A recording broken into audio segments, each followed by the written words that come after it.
이번 영상은 리딩 지저스 4권의 두 번째 수업으로 예레미야를 공부할 것입니다.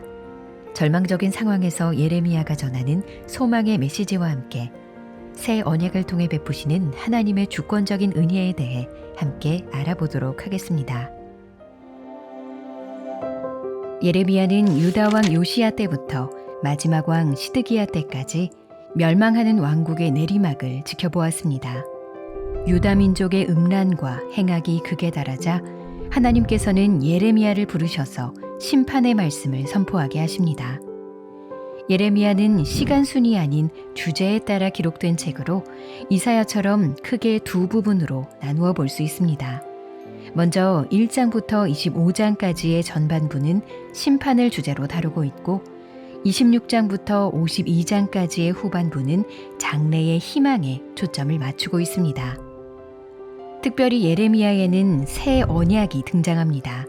하나님께서는 옛 언약인 시내산 언약을 깨뜨린 이스라엘을 떠나지 않으시고 새로운 약속을 주십니다.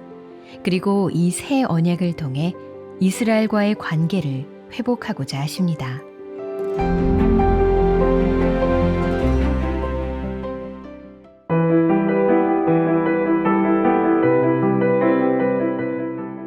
예레미야는 이사야보다 조금 더 늦은 시기에 사역했던 선지자입니다.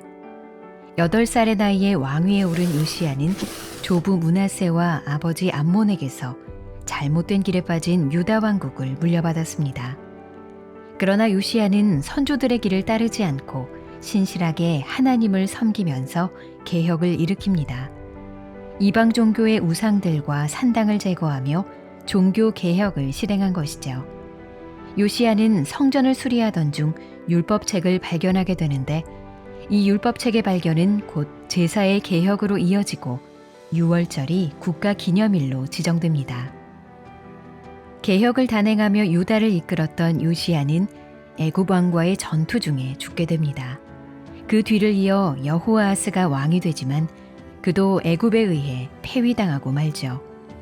애굽은 여호야김을 왕으로 세우고 그에 따라 요시야가 이뤄낸 개혁은 모두 무너집니다.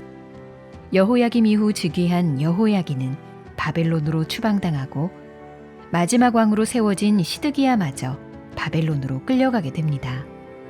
예레미야는 이 끔찍한 일들을 모두 지켜보는 가운데 눈물로 사역했던 선지자였습니다.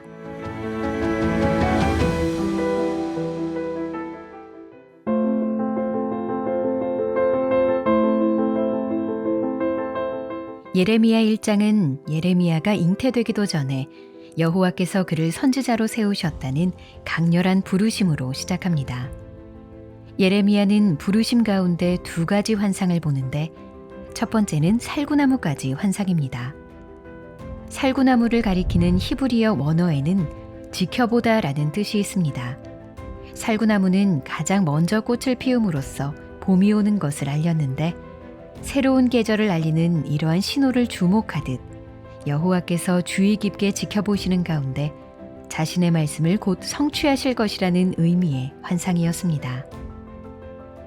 두 번째는 가마솥 환상으로 끓는 가마솥이 북쪽에서 남쪽으로 기울어져 그 내용물이 부어지려는 것을 보게 됩니다. 이 환상은 북방의 모든 족속이 예루살렘과 유다 성읍들을 친다는 뜻의 예언으로 느부갓네살 왕의 예루살렘 공격으로 성취됩니다. 여기에서 중요한 것은 이 심판을 임하게 하시는 분이 하나님이라는 사실입니다. 하나님께서는 예레미야에게 이 심판의 예언을 선포하라고 명령하셨습니다. 그러나 당시에는 유다를 향한 실질적인 위협이 없었기에 사람들은 예레미야의 말을 심각하게 듣지 않았습니다. 결국 그들은 여호와의 때에 이르러 참혹한 현실을 마주하게 됩니다. 예레미야를 통해 보여주신 심판의 환상이 이루어지는 것을 눈으로 보게 된 것입니다.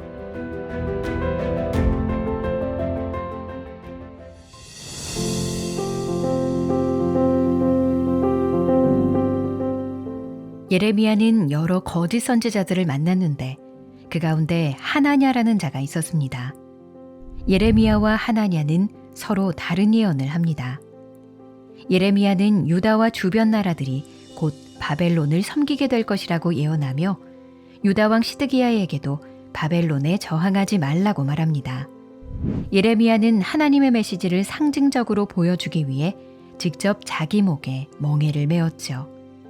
반면 하나냐는 하나님이 바벨론 왕의 멍에를 꺾을 것이라고 거짓 예언하며 예레미야와 대치합니다.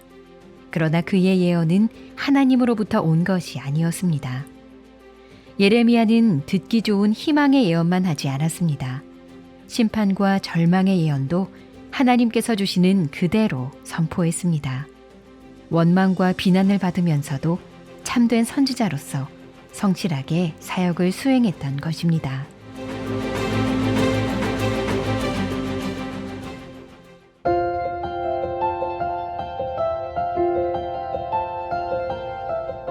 예레미야의 중요한 주제 중 하나는 바로 새 언약입니다.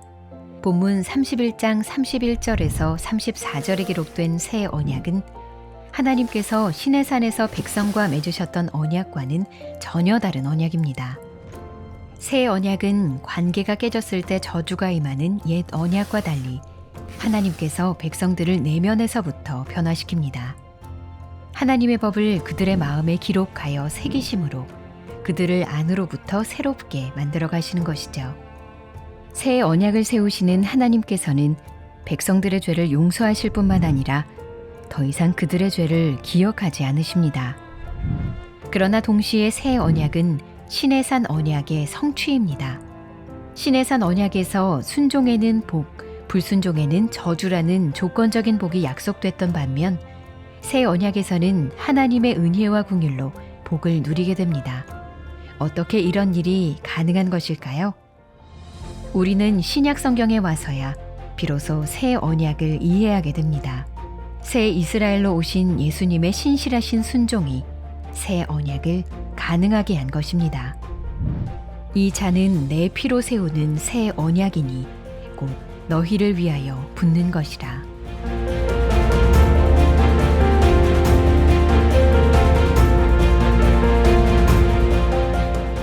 새 이스라엘로 오신 예수님은 이스라엘의 불순종을 순종으로 바꾸셨습니다. 이스라엘이 받을 언약의 저주를 십자가에서 대신 받으시고 돌아가심으로 불순종의 저주를 걷어가셨습니다. 그리고 부활하신 예수님은 이제 새 언약의 복을 누리게 하십니다. 순종하는 종이자 고난받는 대속제물로 오신 예수님을 믿을 때 더 이상 정죄함 없이 하나님 앞에 의롭게 된다는 것이 바로 예레미야를 통해 약속된 새 언약입니다.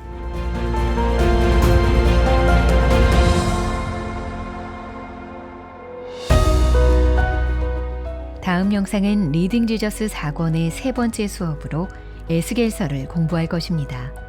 하나님께서 에스겔에게 보여주신 환상들을 살펴보고 에스겔서에서 묘사된 성전과 제사가 무엇을 의미하는지 함께 알아보겠습니다.